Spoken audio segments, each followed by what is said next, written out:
He would get up in the morning at about 4:30, make his way by public transit, open the stand by 6 o'clock. You also had to get up at 5:30, quarter to 6 on Christmas Day, because the Globe delivered on Christmas Day back then. Those were the days where there were so many kids that the first one up in the morning was the best dressed. I think they took Boxing Day off. The papers were just pressed, and you were literally dirty. Your clothes would be dirty, the bag would be dirty. We never called ourselves Newsies, though.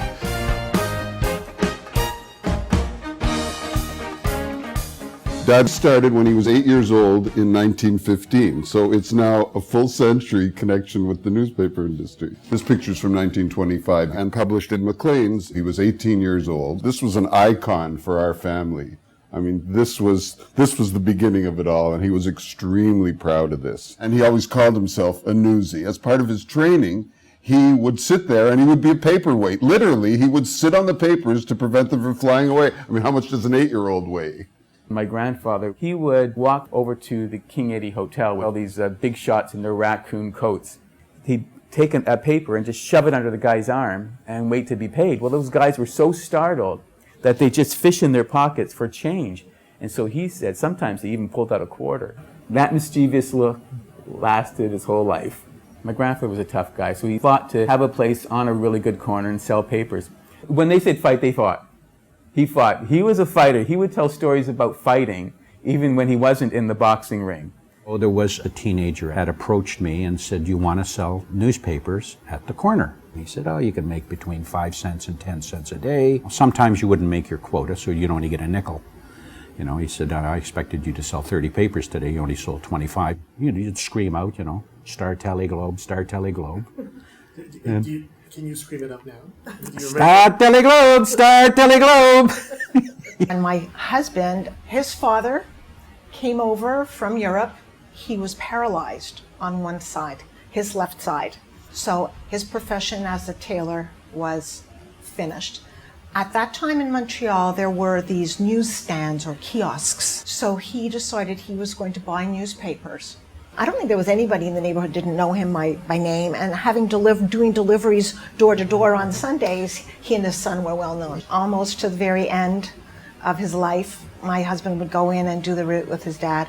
I quickly discovered one of the main tenets of selling, which is create urgency, artificial or otherwise. We would ride on the train and we would sell newspapers. I would come into the coach.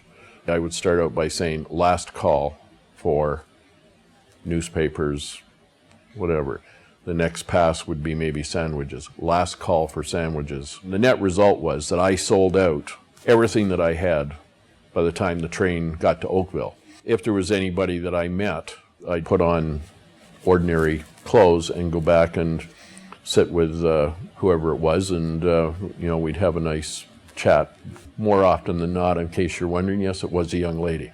I was a Globe and Mail delivery boy. I had roughly 40 to 50 clients. My father, at 48 years of age, decided to start his own business. Me being the oldest, and I'm one of 7, I had $1,000 in the bank. So I loaned it to my father to start up his business. The company is still alive today. We're 49 years old. We'll be 50 years old next year. The seed money from delivering papers. I took the money from my paper route, I put it in the bank with money from working in a grocery store, working in an antique shop, and with $1,000 down, I bought my first house. After I bought my first house with the Newsies money, I bought 20 other properties based on my template. I think the skills that he acquired as a newsboy in dealing with the public, in selling, in promoting, were important in the steps to becoming a lawyer and then promoting himself. He supported his family, his wife, his son, his daughter, for the rest of his life. Training for life. Yeah, I got into sales and marketing. That's true. Why did kids stop delivering papers? I think the biggest single thing is there's probably not enough dollars and cents into it for them to do that work today. The generations changed because as soon as this generation, my grandfather's generation, could get their, kids better educated and that, they didn't have to do the stuff that that generation did, and things changed a lot.